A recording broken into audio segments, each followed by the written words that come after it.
collection kong bag.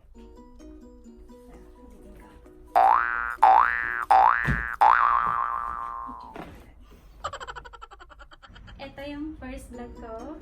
At dahil first time ko na mag-vlog, tatry ko pakita sa inyo yung collection kong bag. Okay. So, ito, yung mga collection ko. LV, Balenciaga, Gucci, ayan. Isa-isahin natin para makita nyo. Pakita ko lang yung itsura niya ha, pero hindi ko sasabihin yung mga prices kasi parang ito first, syempre ito yung favorite kong color, purple, Balenciaga. So, maliit lang siya. Sa Pinas ko siya nabili guys, sa Makati. Maganda siya, kaya lang may tineternuhan kasi siyang damit. So, hindi ko siya basta-basta nagagamit. Pag feel ko lang, pero yung kulay kasi gusto ko. Kahit super liit niya, pero yan, super liit, pero grabe yung wala. Tapos ito yung wallet niya, nakaterno. Bigay lang to ng friend ko. Thank you. Pinart na rin niya tong bag ko. Diba? So yan, Balenciaga wallet and my Balenciaga bag. Mini.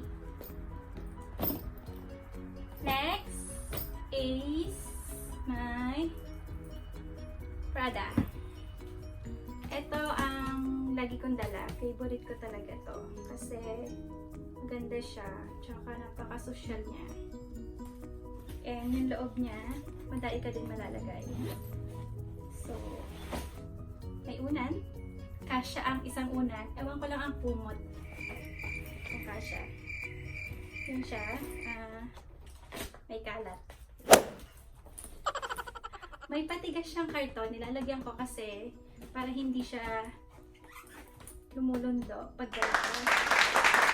So, maganda siya talaga. So, ito lagi siya may ganito para pag nakatago siya, hindi siya nade-deform or nalulukot. So, yun lang. Tapos, next is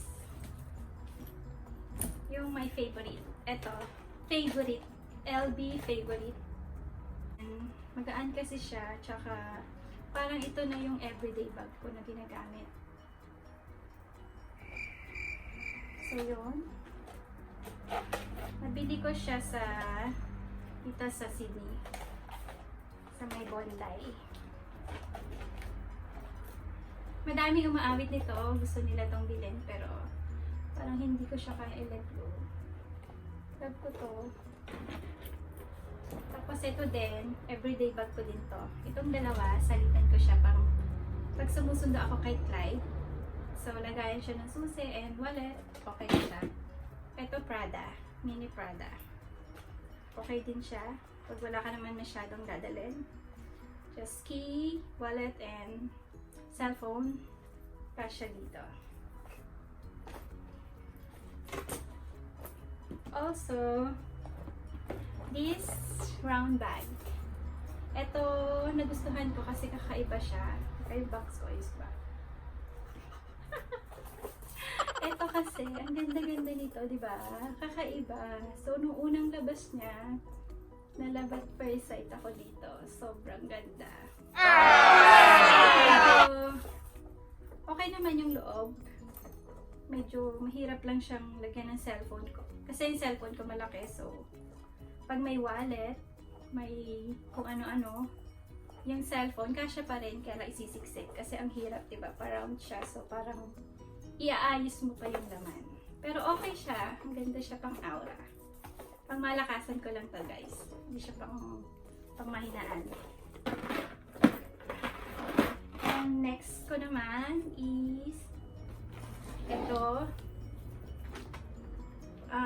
Hindi ko anong pangalan nito. Pochette Felici. Not sure kung Pochette, whatever. Basta, okay din siya. So ito, nung binili ko, may kasama na siyang dalawang parang wallet. One wallet na manipis, pouch, and then card holder. So itong card holder, pinalagyan ko agad ng name para hindi ko siya mabenta. So yan, kasama na siya agad ng mabili ko. Diba? Maganda siya pang sosyalan kasi parang pang ano lang siya. And pwede din siyang pouch lang.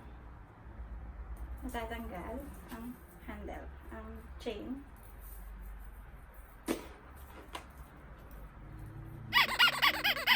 Tingnan niyo yung tiyan ko ha. Kakakain ko lang. Bakat. May steak sa loob. Joke. And also, so dito tayo sa mga LV. Ulit. Ito. Guys, kung pansin nyo, dalawa siyang design. I mean, dalawa siya, pero magkaiba lang yung style. Paras lang ng design. Kasi, nung nakita ko to, hindi siya avail. Hindi siya avail dun sa shop. Pero, naghintay kami ng matagal. Sabi, hindi na daw magkakaroon. So, ito lang yung avail. So, gustong gusto kasi yung design niya. Binili ko na. Binili na namin. Tapos, after a week, few weeks lang, biglang lumabas to. Hindi ko na siya masole. Sad. So, ayun, na-doble. Binili ko pa rin siya kasi ito talaga yung type ko. Ito, ginagamit ko lang siya pang travel. Ito, ang tawag dito is Neonoy. Neonoy, whatever. Basta ganun. Neonoy. And, okay naman siya, oh. Pang travel ko lang siya kasi parang nakakatakot siya gamitin. Medyo maselan siya kasi parang dumihin. So, lagayan ko lang siya ng passport and ano pa ba? Kung anek-anek, makeup, gano'n. Pero yung makeup, I'll make sure na nakalagay siya sa pouch kasi ayoko magkaroon ng stain. Sobrang dumihin siya. Pero ang ganda niya. And super gaan lang niya. Lightweight lang siya. Super handy. Diba? Ito yung Speedy 30. Guys, I got another Speedy. Favorite ko kasi ang Speedy dati. Nung una ako nagka-LV, gusto ko talaga ng Speedy. Kaya lang medyo mahal yung gusto ko. So, hindi ko muna siya nabili. Hindi pa kaya ng powers. Iba yung nabili ko. Ito, limited edition. Puro siya limited edition. Mahilig ako sa limited edition kasi wala lang. Gusto ko lang. And maganda yung design niya, diba? So, ito yung loob niya. May mga ano siya. Insert ano tawag dito? Hindi ko natandaan tawag dito. I forgot. Basta yun. Yun na yun.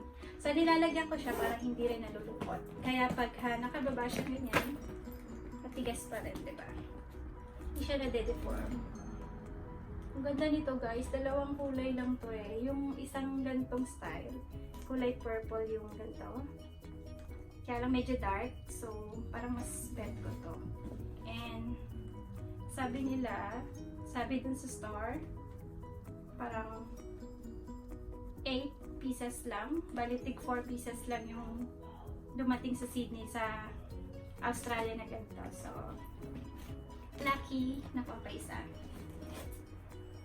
Diba? Ito, medyo latest pa to. Madalang ko sila gamitin kasi winter ngayon. Pag nabasa kasi to, nag-iiba yung color niya. Unlike nung, ito yung favorite ko dito kasi classic siya. Hindi siya dumihin. So, ayan na talaga yung color niya. And, hindi ko siya bibenta kasi may pangalan ko po. Diba? So, tatlo yan. Tatlo yung ganito kong style. Pero, ito yung pinaka mas gamitin ko. Kasi hindi siya dumihin. And, talagang maganda siya. Ito, pang ano lang. Pag trip ko lang. Ito nakalagay. Ano pa ba? Ito. Ito yung Givenchy ko. Actually, itong Givenchy ko, nahirapan ako dito ngayon kasi nga winter, masyadong malamig, nagpapawis siya. Hindi ko alam ba't ganun yung leather niya. Pero pag pinunasan ko naman, natatanggal agad. So kaya, lagi ko sila chinecheck. Sinisilip ko kung may mga dumi ba or nagkakaroon ng mga bakat-bakat na puti. Kasi ayoko siya lang madumihan. Iiyak ako pagka charot lang. Givenchy. Kalam ko Givenchy or Givenchy. I'm not sure paano tawag dito. Basta yun, Givenchy ang spell niya. Tama naman Tagalog tayo. Givenchy. Ang hirap mag-pronounce ng pangalan nito eh. So basta yun na yun. Pero okay din siya. Medyo mabigat siya, pero alam ko ano to. Ang pangalan pala nito is Givenchy Antigona. Antigona.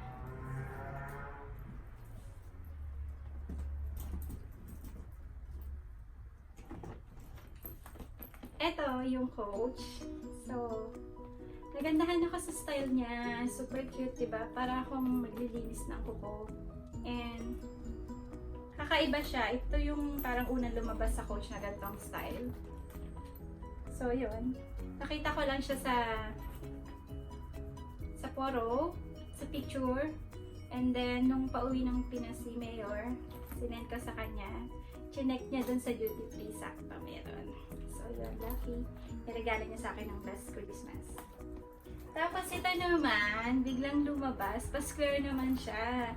MCM naman to. Cute siya. Ito yung pinaka-latest kong bag na nabili.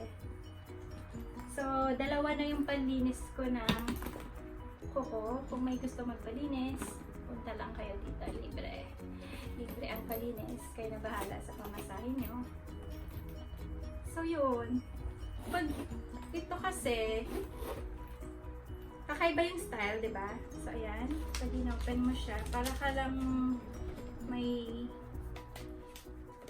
lagayan ng mga cutics. Ganon. Eto man, ganito din to. Itong Coach. Para lang maglilinis na kuko. May service si Mayora. O, diba? Yun na siya. And then, almost finished. Ito, bag ni Miss Jinky Pacquiao. Ano to ha? Hindi to Hermes. Ka-style lang ng Hermes. Pero, ano siya? Korean brand. Ang tawag dito is, ang brand niya is Play No More.